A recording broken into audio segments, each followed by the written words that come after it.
all he wants. That's all. I mean, not just with the churches, with other groups that I'm involved in, that surrendering.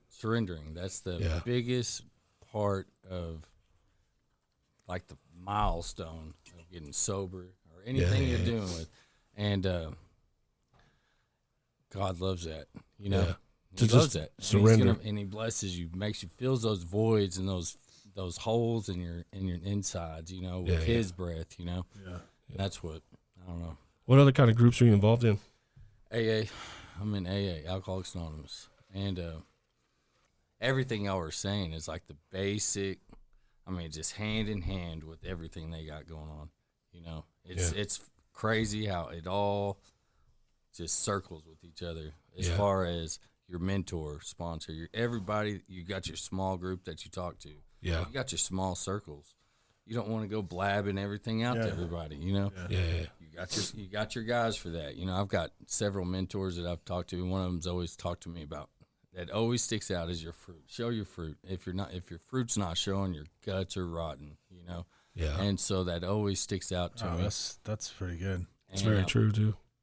That's been weighing on me lately is I've got people that, you know, I wouldn't say they look up to me, but they're looking to me for guidance because I'm doing decent in life. You know? Right. From where I was. Yeah. We were all in the same spot. And so I always want to check myself and make sure that I'm being humble.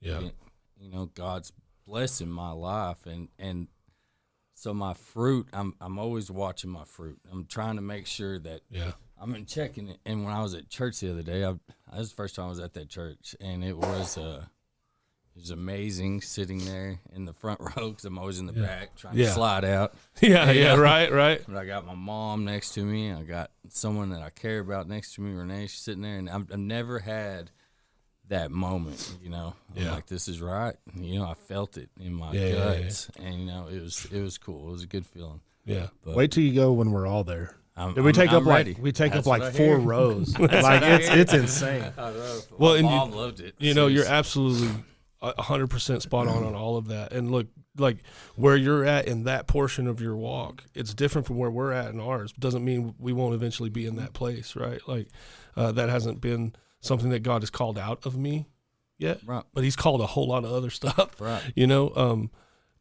one of the biggest strongholds, and I talked a lot about this with our guys last night. One of the biggest strongholds in my life is financial. Right. It's the one thing that I have the hardest time letting go of control. Right. And we talked about the principle of the tithe, right? Which, you know, a lot of people look at that as a way for the church to just steal your money from you, which is totally a lie. Look, that's not what it's for. It's about obedience. It's about discipline. It's about surrender. It's about trusting God, right? Do you believe in me or not is kind of what God says to me. But look, this is an active issue for me. I am doing this as an act of obedience, as an act of surrender. But I'm also actively fighting stopping all the time. You know what I mean? Because every time I get a financial issue in my life, the first thing I think about, well, I could take back my tithe. You know what I'm saying? Right. Because life's a struggle, man. Everything out there costs more than it's ever cost ever in history. You know what I mean? I'm supposed to give 10% of everything, at least. Yeah. And the amount of money that I make as my wife and I earn as a couple, we should not struggle for any reason. Yeah. For any reason, but we do. You see what I'm saying? Mm-hmm. And it's like,